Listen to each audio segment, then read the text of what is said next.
ABN Radhakrishna ఆఫీసుల ముందు నిరసన తెలియజేయాలని వైఎస్ఆర్ కాంగ్రెస్ పార్టీ పిలుపునిచ్చింది. దానిలో భాగంగా అన్ని జిల్లా హెడ్ క్వార్టర్లోనూ ఏబిఎన్ ఆఫీసుల ముందు నిరసన తెలియజేసే కార్యక్రమాన్ని చేపట్టడం జరిగింది. శాంతియుతంగా ప్రజాస్వామ్య పద్ధతుల్లో. ఎందుకు ఈ నిరసన మేము తెలియజేయడానికి ప్రయత్నం చేస్తున్నాం? ఈ నిరసన తెలియజేయడానికి గల ప్రధానమైన కారణం ఏంటంటే, ఏబిఎన్ రాధాకృష్ణ ఆయన ఛానల్లో మాట్లాడకూడని మాటలు, వినడానికి వీలు కానటువంటి మాటలు, అసభ్యకరమైనటువంటి మాటలు ఆయన చెప్పాడు. అవి ఏం చెప్పాడంటే, ఒకసారి అదే మాటలు మీకు వినిపిస్తాను, వినే వాళ్ళకి అర్థం కావడం కోసం. అదేమిటంటే, జగన్మోహన్ రెడ్డి గారు నందంటే నంది అంటున్నారు వైఎస్ఆర్ కాంగ్రెస్ పార్టీలో నాయకులు కొందరు, పంది అంటే పంది అంటున్నారు. ఓకే, దాన్ని ఒక రాజకీయ విమర్శగా మనం తీసుకుందాం.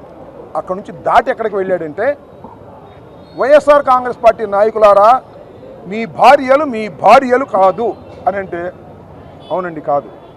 వాళ్ళు మీ చెల్లెళ్ళు, అవునండి చెల్లెళ్ళు అని వాళ్ళకు పెళ్ళిళ్ళు చేసి పంపిస్తామంట. నా భార్యని చెల్లెలుగా భావించి పెళ్లి చేసి పంపుతామని టీవీ ఛానల్లో చెప్పాడంటే ఎంత దుర్మార్గం ఇది!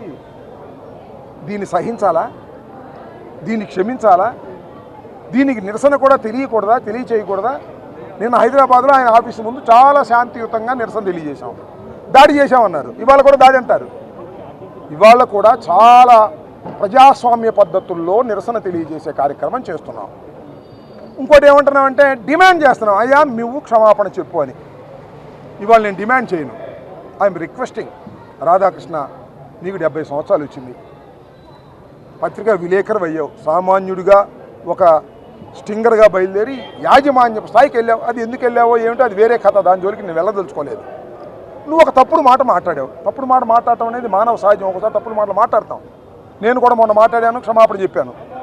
ఇవాళ కూడా మీరు బయటికి వచ్చి, ఆగండి సార్, ప్లీజ్ ఆగండి, ఏమండి ఆగండి సార్, ఏమండి ఎంపీ గారు, ఏందండి ఇది? నువ్వైనా ఇవాళ బయటకు వచ్చి, నేను పొరపాటును మాట్లాడాను, నేను వైసీపీ నాయకుల యొక్క భార్యల గురించి మాట్లాడిన మాటలు తప్పు, నేను వెనక్కి తీసుకుంటున్నాను అంటే ఏం పోయిందా? నీ పరువు పెరిగిద్ది, నీ పేపర్ పరువు పెరిగిద్ది, నీ పరువు పెరిగిద్ది. చేసిన తప్పును సరిదిద్దుకున్నాడు, గొప్పవాడు అనేటువంటి పేరే వస్తగా. రాకపోతే నీ దానిలో రాంచుకో బ్రహ్మాండంగా ఫ్రంట్ పేజీలో రాధాకృష్ణ అద్భుతంగా క్షమాపణ చెప్పాడని. ఇప్పటికైనా చెప్తున్నా రాధాకృష్ణ, నీకు మానవత్వపు విలువలు తెలిసి ఉంటాయి, నీకు పత్రిక యొక్క విలువలు తెలిసి ఉంటే కమాన్ బయటకు వచ్చి, నేను చేసింది పొరపాటున జరిగింది, నా కలం నుంచి పొరపాటును వెలువడింది, వెనక్కి తీసుకుంటున్నాను, నన్ను క్షమించండి నేను ఒక మాట అంటే నీ పరువు ప్రతిష్టలు పెరుగుతాయా? అలా కాకోకుండా మేము ధర్నాలు చేస్తుంటే లాఠీ ఛార్జీలా? ఏందండి నాకు అర్థం కాలేదు. ఈ శంఖ విలాస్ సెంటర్ కలకల్లాడుతుంటుంది. ఈ శంఖ విలాస్ మూసేశారు, ఆ భవానీ సిల్క్ మూసేశారు, ఇదేంటి జాకీ షాప్ మూసేశారు, ఇదేదో ఫ్యాన్ షాప్ మూసేశారు, మొత్తం మూసిపారేశారు, సందంతా మూసేశారు. రాధాకృష్ణ ఆఫీస్ ఉన్న పాపానికి సందు మొత్తం కొట్లన్నీ మూసేశారు. మళ్ళీ ఆ సంఘ డైరీ కూడా మూసేయండి. అక్కడికి వస్తే మమ్మల్ని రానిలా. మేము అడిగాం, అయ్యా అక్కడ దాకా వెళ్ళండి, అక్కడ బాడికేడ్ పెట్టుకోండి, ఇక్కడికి వచ్చి మేము కాసేపు డిమాన్స్ట్రేషన్ చేసి ధర్నా చేసి 2 మాటలు చెప్పి వెళ్ళిపోతామని. మేము ఒప్పుకోండి, మా రాధాకృష్ణ కుదరదు, మావాడు. ఏం మీవాడయ్యా?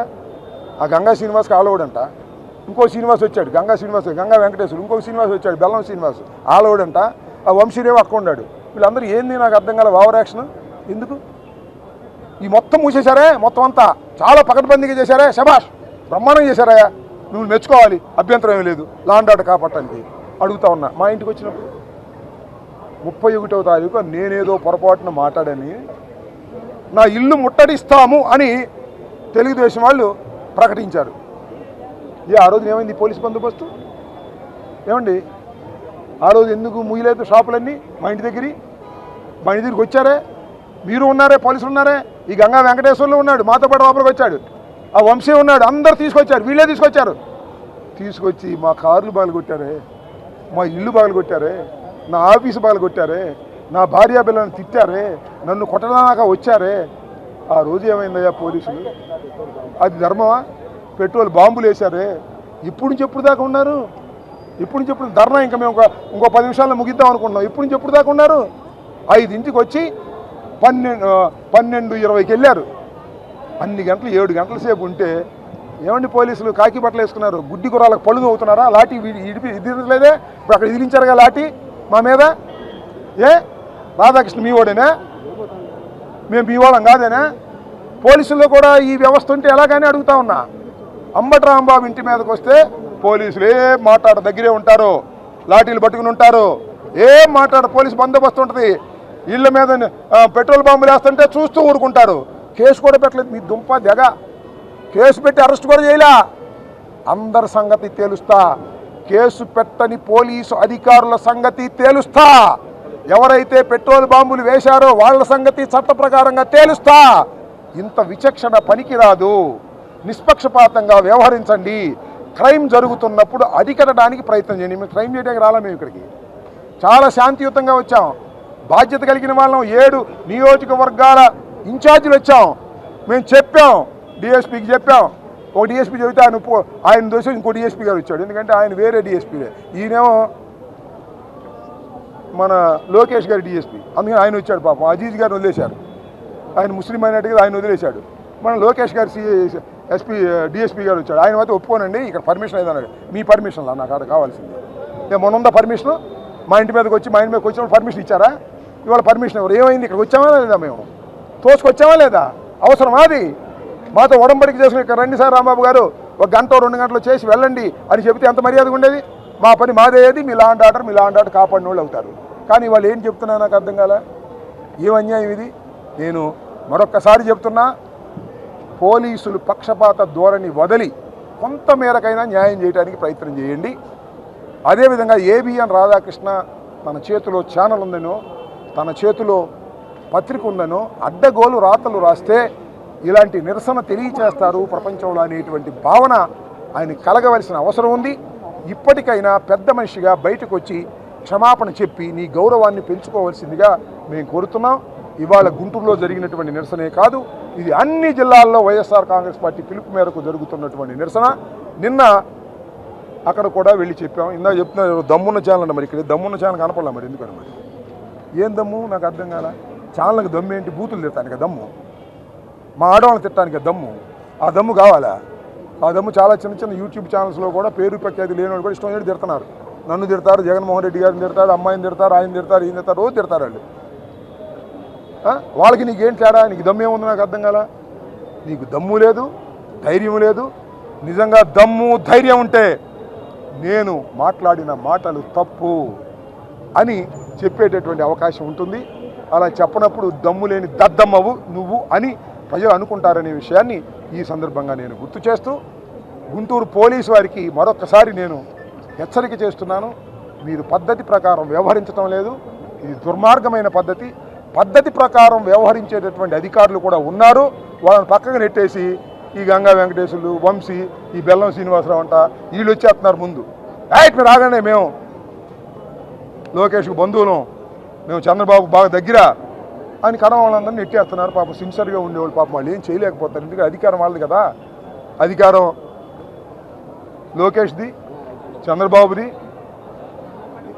వేమూరు రాధాకృష్ణది, ఆ TV5 నాయుడిది, ఈటీవీ కిరణ్ది, వీళ్ళదే అధికారం. వాళ్ళందరూ బుస్సు.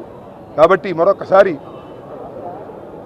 ఈ రోజున ఇంత పెద్ద ఎత్తున వచ్చినటువంటి వారందరికీ ధన్యవాదాలు తెలియతూ, మేము శాంతియుతమైనటువంటి పద్ధతుల్లోనే మా నిరసన తెలియచేయడానికి వచ్చాం తప్ప మరొక విధానం కాదు అని మరొకసారి చెబుతూ, అది నిరూపించుకున్నామని కూడా చెప్తూ, ఇంతటితో ఈ నిరసన కార్యక్రమాన్ని ముగించి వెళుతున్నామని మీ అందరికీ కూడా హృదయపూర్వకంగా తెలియజేస్తున్నాం. డౌన్ తరిగినాయి. ఇది అవసరమా? నేను అడుగుతా ఉన్న పోలీసులకు, అవసరమా ఇది? ఏమైనా మేము రాళ్ళు వేసామా? కార్లు ఏమైనా బగలు కొట్టామా? ఏమైనా చేసామా? అవసరమా? మీకు కక్ష ఉందా మా మీద? ఇంటికి వచ్చి కొట్టండి. కక్ష ఉంటే తాట తీస్తాను, జాగ్రత్త. అన్యాయంగా అక్రమంగా ప్రవర్తించేటటువంటి ఎంత గొప్ప పోలీస్ ఆఫీసర్ అయినా చట్ట ప్రకారం తాట తీసేటటువంటి కార్యక్రమంలో ఉంటాం. ఎక్కడ వెనుకాడే ప్రశ్నే లేదని కూడా ఈ సందర్భంగా నేను మనవి చేస్తున్నా. అన్యాయంగా అక్రమంగా లాఠీచార్జ్ చేస్తారా? ఏం పోయే కాలం వచ్చిందా నాకు అర్థం కాలేదు. మేమేం చేసామా లాఠీచార్జ్ చేయడానికి? మేమేం చేసాం? మొన్న ఎందుకు లాఠీచార్జ్ చేయరా? మా ఇంటి మీద పెట్రోల్ బాంబులు వేసినప్పుడు లాఠీ చార్జ్ చేయరా? మా ఇంటి మీద గెట్లు వేసినప్పుడు లాఠీ చార్జ్ చేయరా? మా ఆస్తులు పగలగొట్టినప్పుడు లాఠీ చార్జ్ చేయరా? వాళ్ళు మీ వాళ్ళ? మేము మీ వాళ్ళం కాదా? కాకి దుస్తులు వేసుకున్న తర్వాత అందరూ మనవాళ్ళే అనే భావన మీకు ఉండకపోవడం చాలా దురదృష్టం. ఈ దురదృష్టానికి మీరు మూల్యం చెల్లించక తప్పదు. Right, thank you.